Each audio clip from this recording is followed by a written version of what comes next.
When was the last time you fixed a leaky sink? Built a fence? Rewired your lighting? If you're anything like me, the answer is never.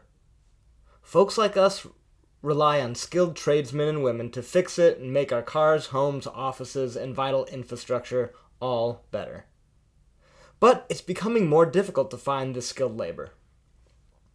Trade vacancies are the hardest jobs to fill in the country right now, with electricians, carpenters, welders, bricklayers, drivers, plasterers, plumbers, masons, construction workers, and other trade positions maintaining the number one position in vacancies over the last 9 years. The labor shortage in the U.S. is reaching a critical point, according to a recent report that revealed employers are having a difficult time finding qualified employees to fill a record 6.0 million job openings, with many of those positions in construction and manufacturing. The decades-long push from academia to get youth into college has resulted in fewer courses and classes offered to open opportunities in skilled trades to tomorrow's workforce, at both the high school level and the collegiate level. While these jobs might not be the sexiest jobs or the highest paid jobs, they are the bedrock to our economy and provide millions gainful, meaningful, vital employment. Today's guest is Letitia Hankey, a woman who has risen in the ranks of the trades and is now the CEO of a successful roofing company, filling the skilled labor employment gap and helping youth find success in their lives. While roofing may not sound like a hotbed of innovation or social innovation, Letitia's approach to it is one of the more exciting stories of social innovation and impact that entrepreneurs of all stripes can learn a lot from.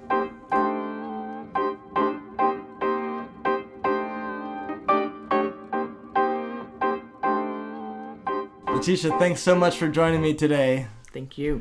Really appreciate you coming out to West County, checking out the office. Beautiful out here. Yes. So tell us a bit about who you are and what you're up to with ARS Roofing and the Lime Foundation. What am I up to? So I'm Letitia Hankey, and I own a roofing and solar construction company. It's been about 14 years now, but I've been in the industry 22 years, and I don't know how that's possible because I'm only 25. I see that.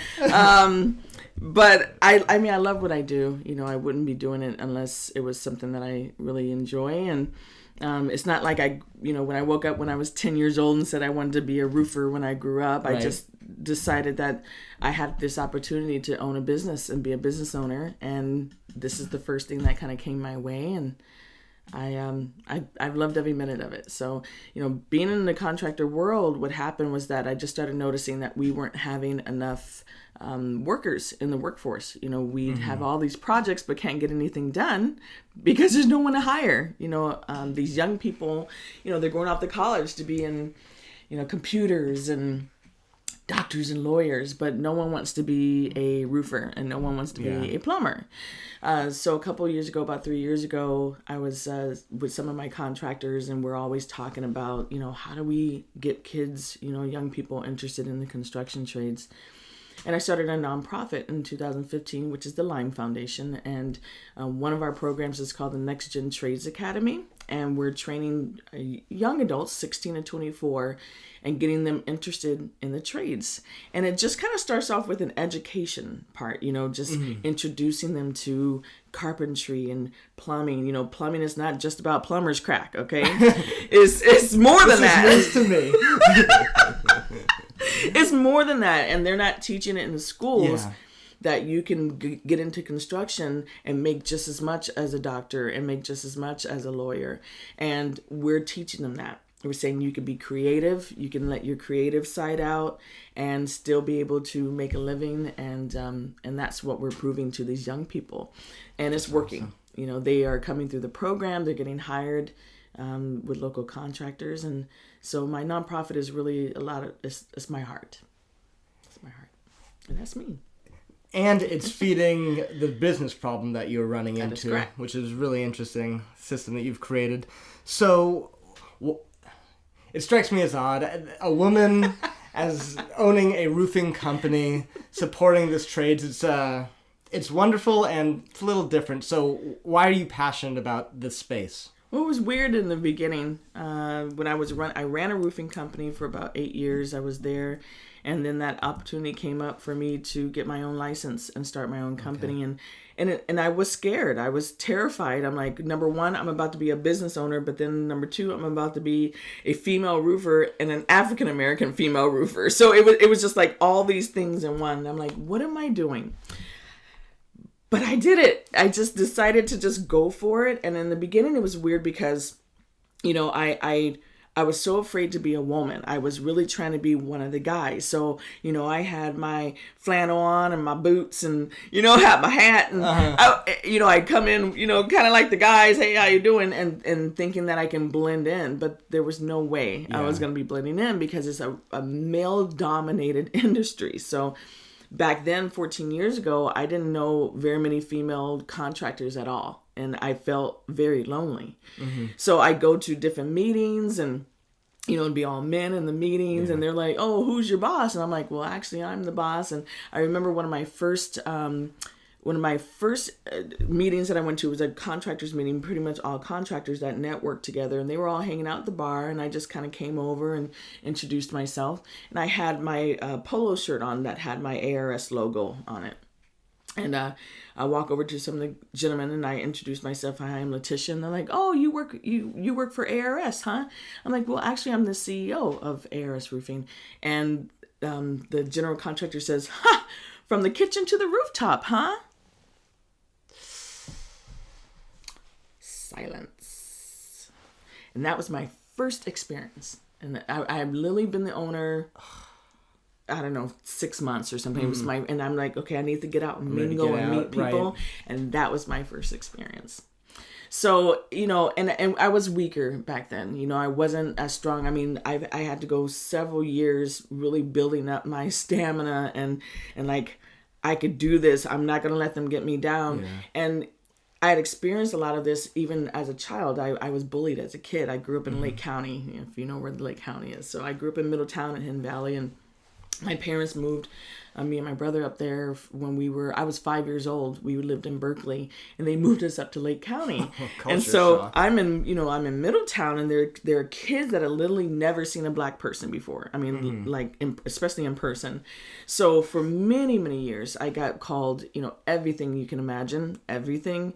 And I got spit on, I got picked on. I used to hide behind a tree and at my lunch so that way kids couldn't find me. And one of my teachers came over to me one day and she said, I want you to come to my classroom the next day. And I went to her class and she put a trumpet in my hand and taught me how to play the trumpet at lunch so that way kids wouldn't bully me on the schoolyard. And it completely changed my life. And part of my nonprofit, the Lime Foundation, is a music program. It's called the Turner Arts Initiative. Turner is my maiden name.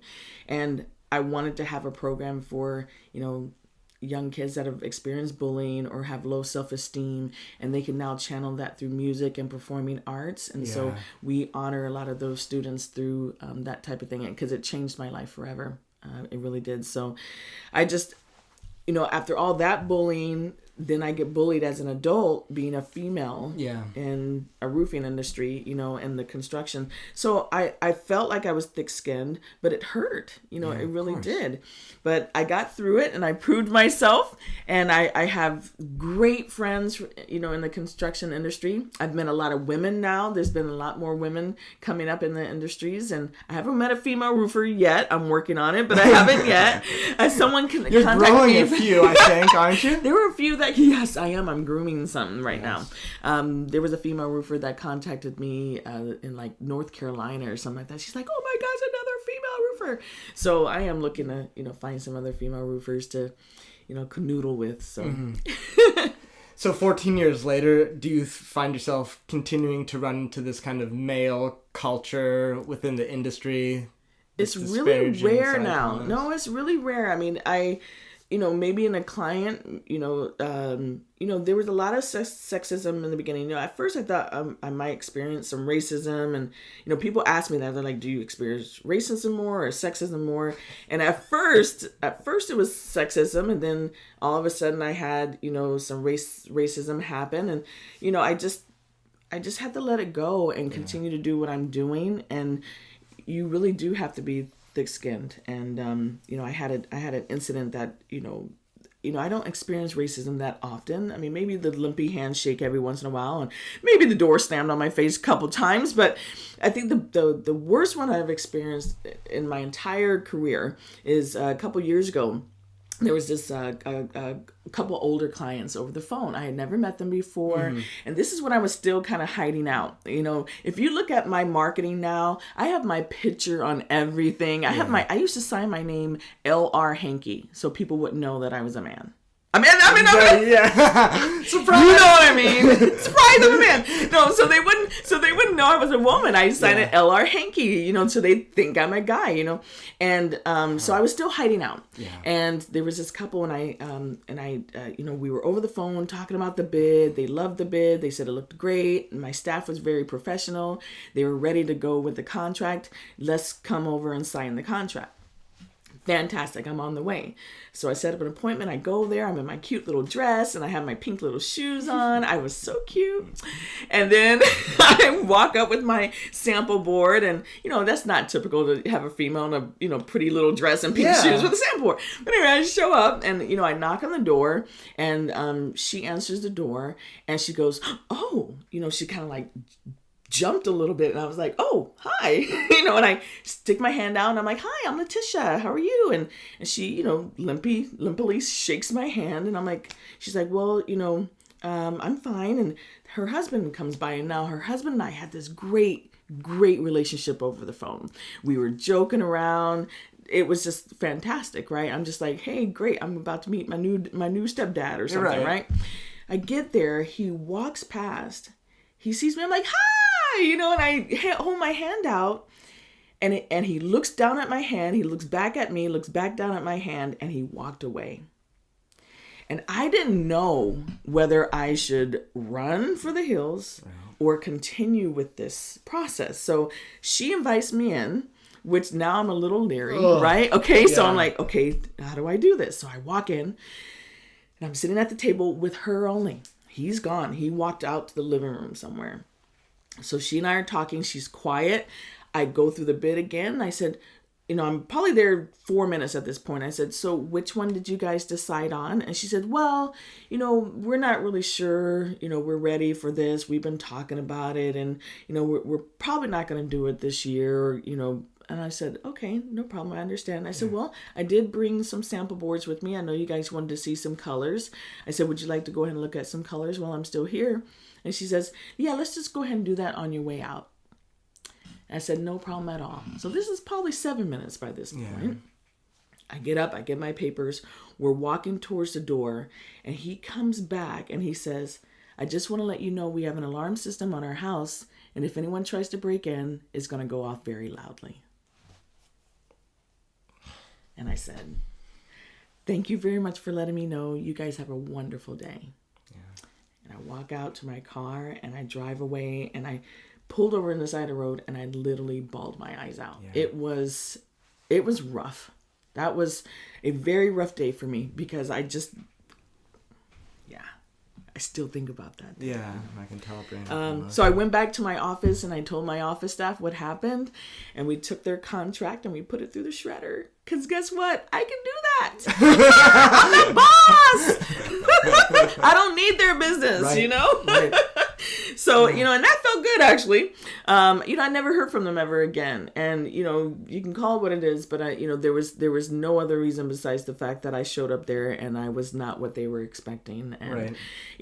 And I those are also things I have to let go, but it's also a story that I get to tell young people, when we're training these young people who are experiencing these types of things, I get to tell them that story and how to just rise above it and move on, because you literally just have to move on from it or it will consume you. Yeah. So that was my little story for the day. That's a heavy one.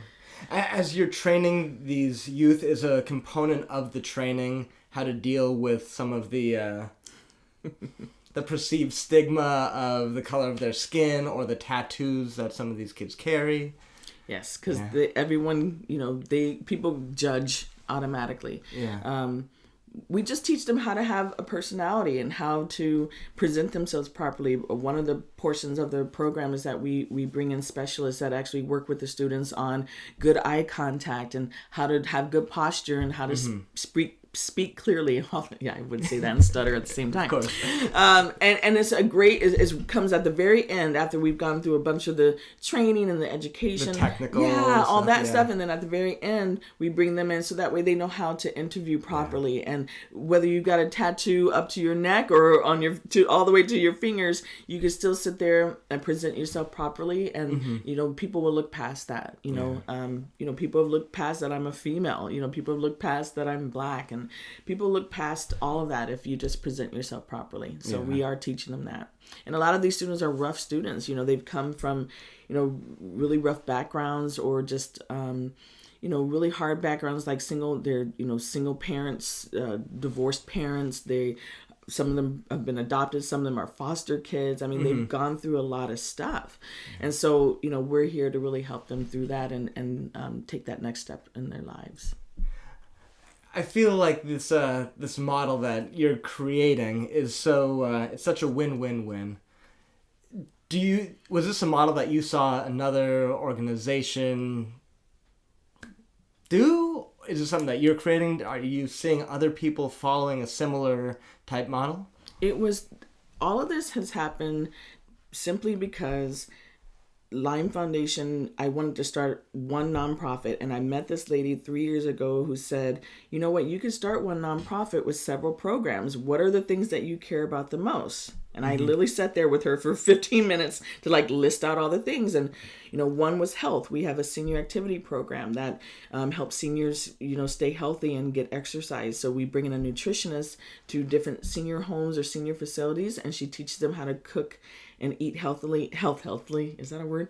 Eat really healthy and then also get exercise. So we do yoga, chair yoga, and other activities. And that stemmed from my parents being ill, for over half of my life. They've been diabetic or had heart disease. I mean, almost my entire life, they've had some kind of illness.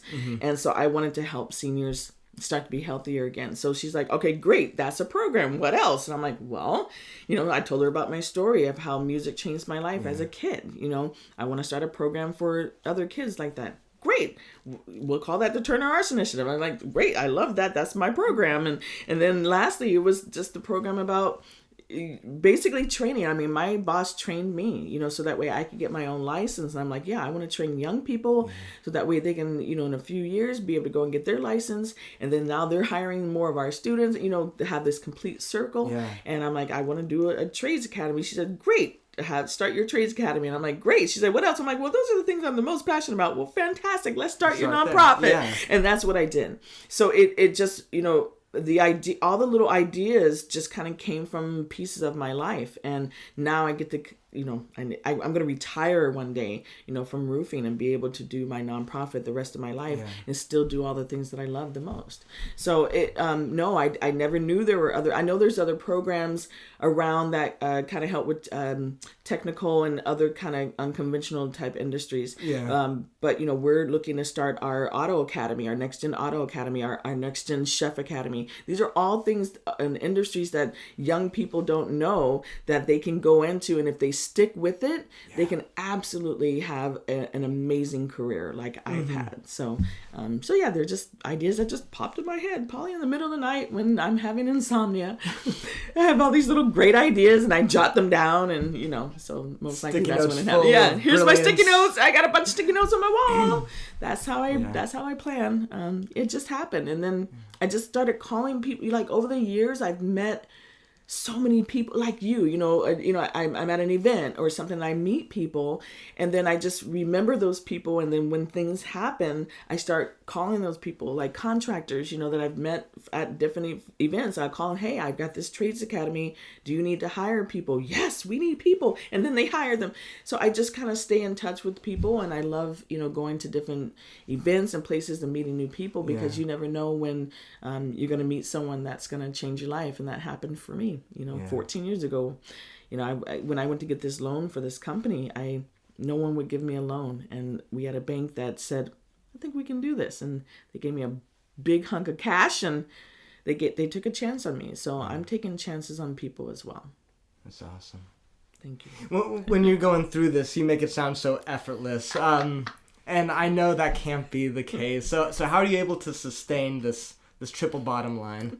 I have good support. My staff, I mean, my crews, my office staff, I mean, they take care of business for me. So I'm able to go out and do these things that are my passion. But I put in the work. I mean, I put in a lot of hours and time and dedication for many, many years to be able to get to this point now where I can actually just really live in my passion. I have a 16-year-old son who's very supportive, and he's comes to he used to come to work with me for many, many years, as a baby, but he supports me he used to go to networking events. I used to belong to this women's group called Connections, and they were so sweet, because at times they let me bring my son, because I didn't have childcare at that point.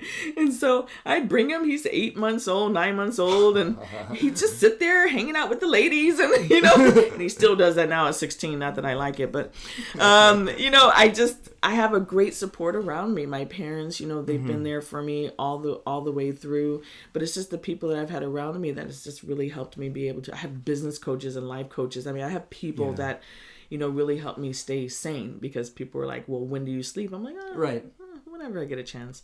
I do sleep, actually, but I pace myself, and through business coaches, I've learned to, pace my schedule and have a, keep a good schedule and keep on my schedule, and then making sure that I'm not overwhelming myself, because I have done that in the past.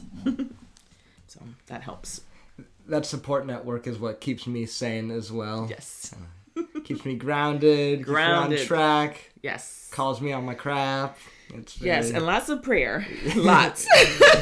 Lots of prayer. Otherwise, I would not get through it. Yeah. So, turning back to the Next Gen Academy, yes. How many students have gone through it? How many have you hired? Well, last year we had our first graduation in June. We had 19 students go through the program, like from start to finish. And then out of that 19, 10 of them graduated. And then we just had our last graduation this past June, and 25 students went through the program. Congrats. And 15 of them graduated. So we've had 25 actual graduates. And then just last week, we ended a program that we've been doing at CHOPS Teen Club. And we had 6 students for the summer. I was shocked. I'm like, oh my gosh, they're going to spend their summer here. And they did. They spent their summer doing this trades academy. And 5 out of the 6 graduated from that as well. So we've had a total of 30 students graduate through the program. And so far out of the 30, 16 got hired, but several weren't necessarily eligible yet, because some of them were 17 and then they went off for summer vacation. So, this upcoming year, when they graduate from high school, they'll be ready to start the program full time, and they're going to run through our program one more time and be fully prepared and ready. So that way by next summer, they'll be ready to start their careers in the construction. So 16 were hired so far. I hired 2. I was you get lucky. The cream of the crop. Yeah, well, I get first choice. Everyone knows this. Okay, guys, you all know this, right? Contractors.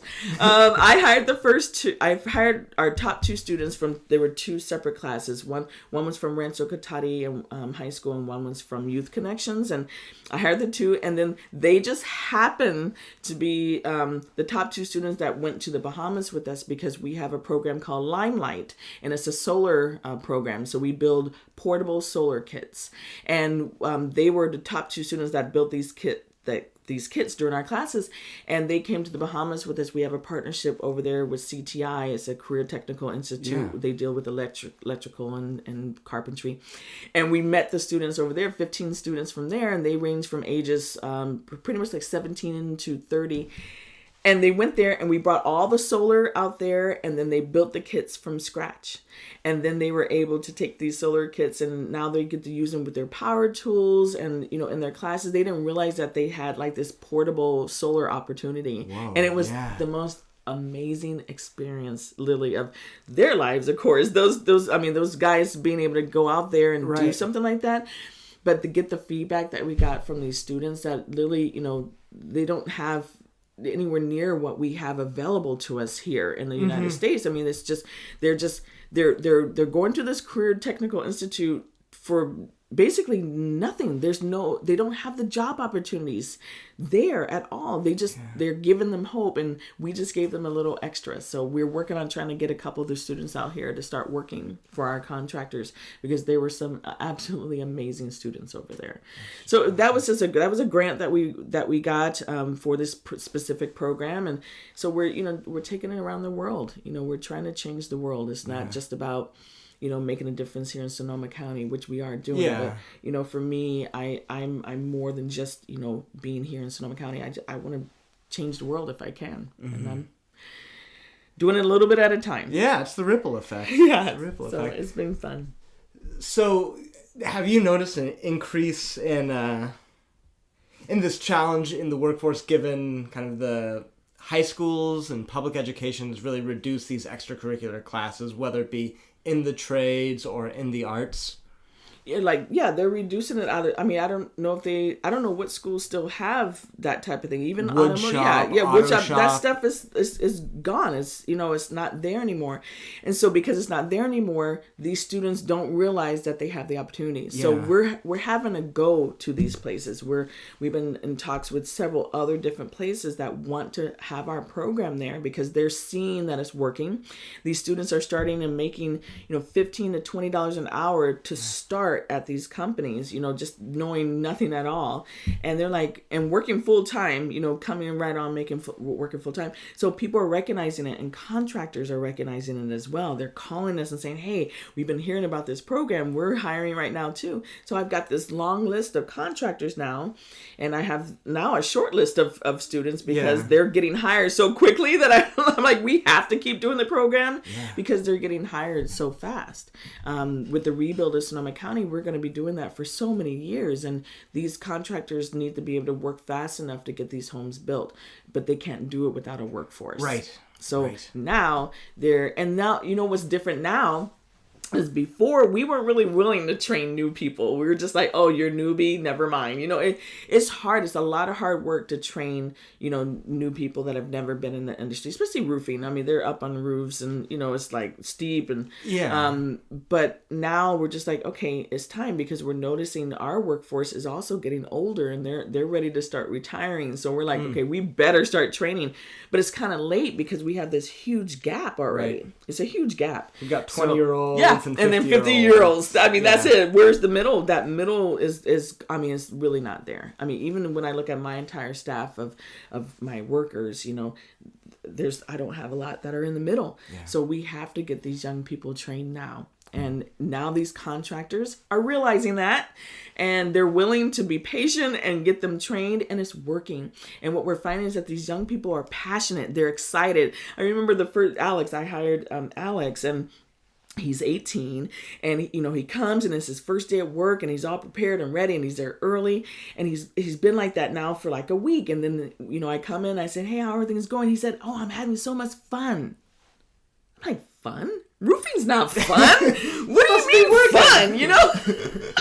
Fun? It was not the word I was expecting. He's just smiling. He's like, yeah, I'm learning new things every day, and it's so.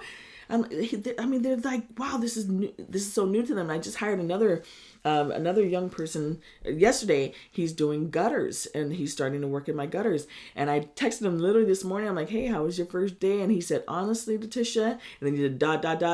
This is the greatest thing ever. And he sent me that. He's loving the fact that he's learning how to fabricate gutters and hang gutters. He loves it. And these young people are now bringing that spunk to my old people, I guess I would say, or the seasoned people, and I'm seeing a difference in the seasoned folks as well. They're like, okay, great, we've got this person that's helping out, and it's helping them so much that I'm just seeing a difference in them as well. So that, and some of my other contractors have really said the same thing, is that some of these young folks that are coming in and they're excited and stuff are actually changing the rest of their staff as well. So I'm hoping that's going to work out for many other folks as well. And was this something that you had anticipated or intuited? Just not at all. I had no idea. I had no idea.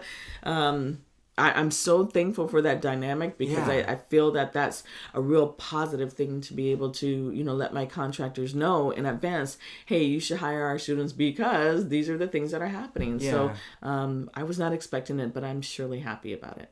In the world I work in, a lot of folks are focused on how do we change culture? How do we shift this? And it seems like the seed of engaged, excited people who are really finding meaning in the work and the learning. Yes. How that transfers to the these are, who are these? These are millennials, and also, what is that, Generation Z or something? Okay, yes. So these are who we're dealing with right now. This is the world of video gaming and, and computers and stuff like that. And, but the truth is that they just didn't know. They didn't know that this opportunity was available to them. They didn't know that this world existed in construction. And construction also gives them that brain stimulation. They're learning something new. They're having to problem solve. They didn't know. And when they get on that job and they're doing something, very different. We have one of our contractors, Bravo Restoration. They deal with fire damage, water damage, crime scene cleanup, hoarders.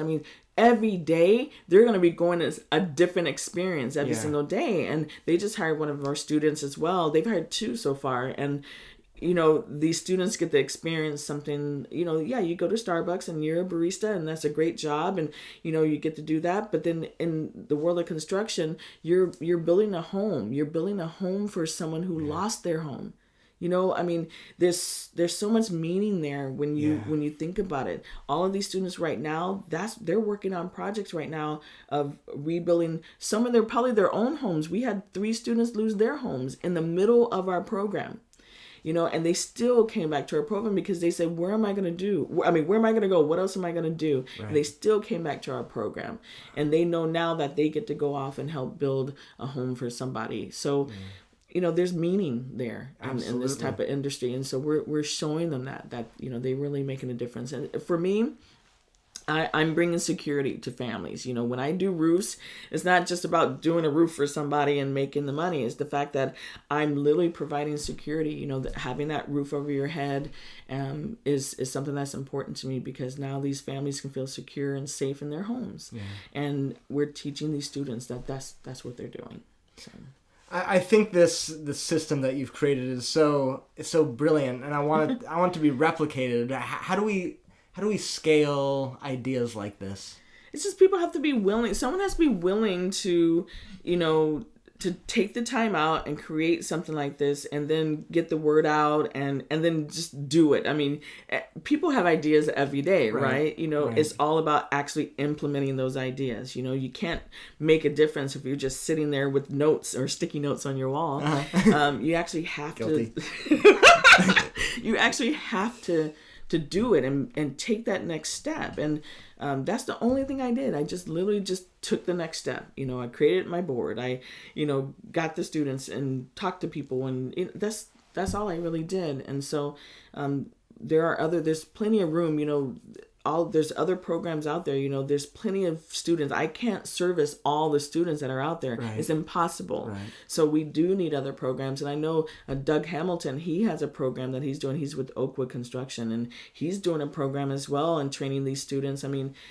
It's just getting more people to recognize that we need more of these programs out there to be able to really help serve these. These kids are going to college I went to SSU for 4 years. I was in the music department. I was a music major, and music major and I became a roofer, so that's very interesting. But, these students are going to college and they're not sure what they want to do, and then they're getting themselves in all this debt, and then they graduate and they still don't know what they want to do, and they're not getting the job that they wanted, and then they're now working, at a totally different industry or job than what they went to college for.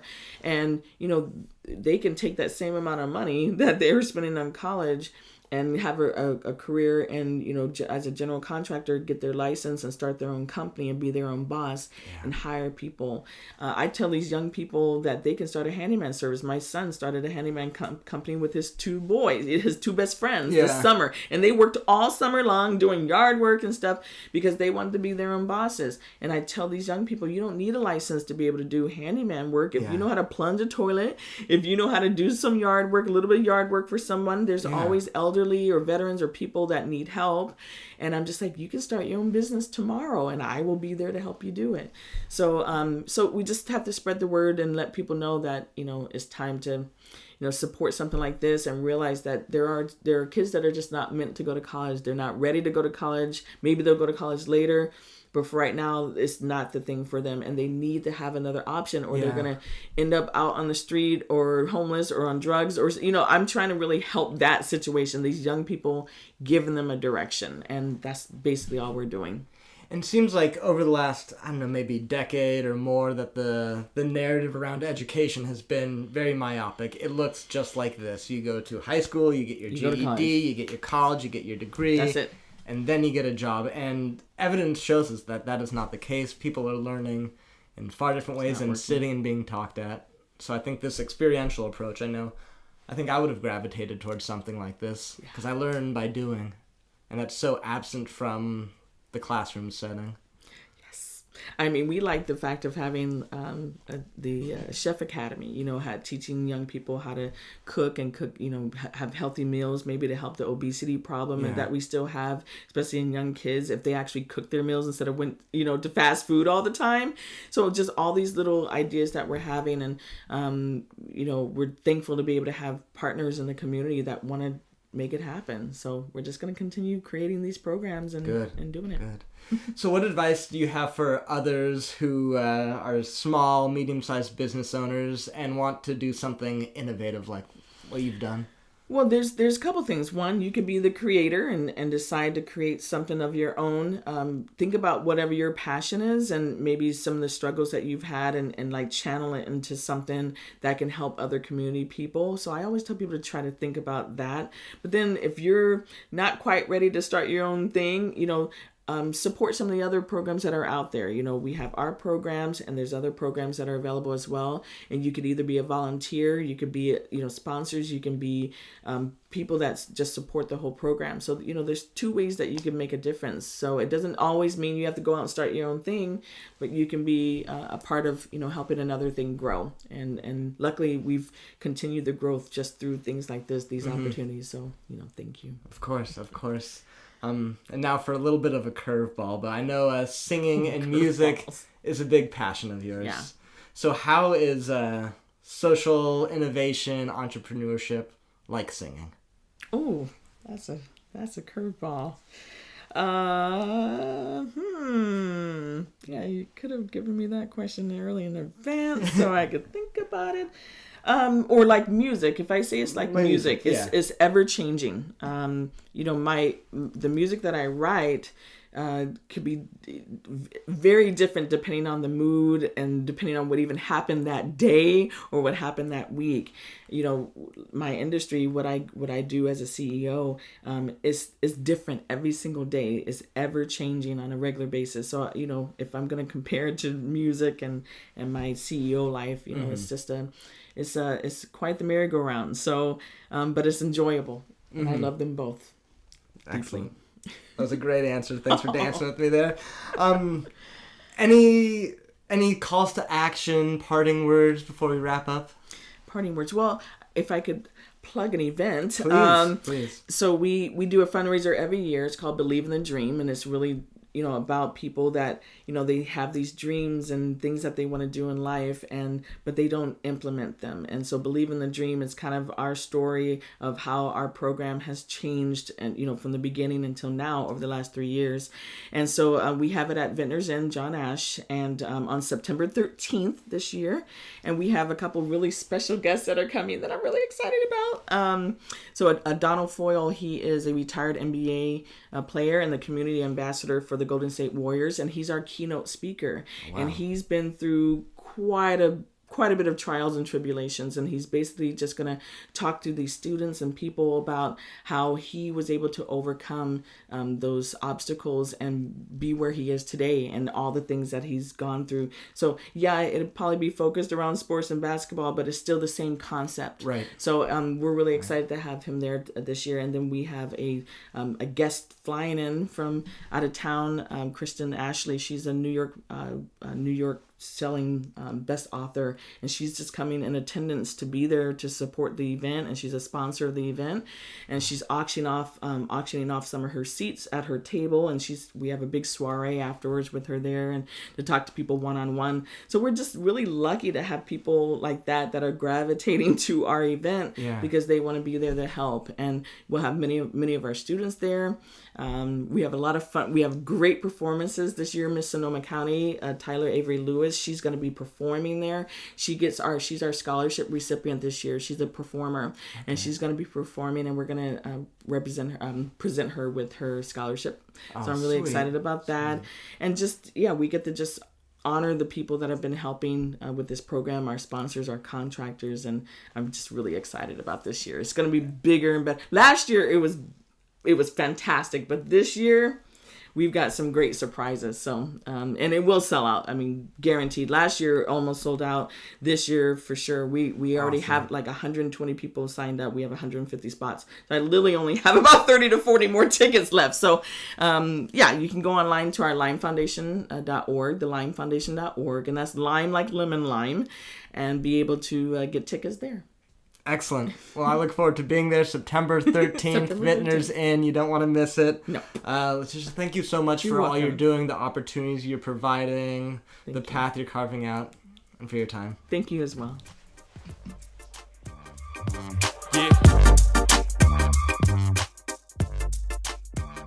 To learn more about social innovation, entrepreneurs of small businesses making big impacts, and different frames of mind to inspire innovation, I encourage you to read The Triple Bottom Line by Andrew Savitz. The New Sustainability Advantage by Bob Willard.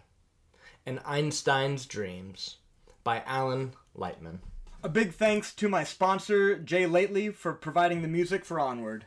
Jay Lately is a hip-hop artist who's been pursuing his dream since the age of 16 while juggling jobs that improve the lives of youth in Oakland. If you like good music and want to support independent artists, please go check out soundcloud.com/justlately. Make sure to subscribe to Onward via iTunes or Anchor FM. Wouldn't want you missing out on another inspiring conversation with an awesome social innovator. Until next time, onward and upward.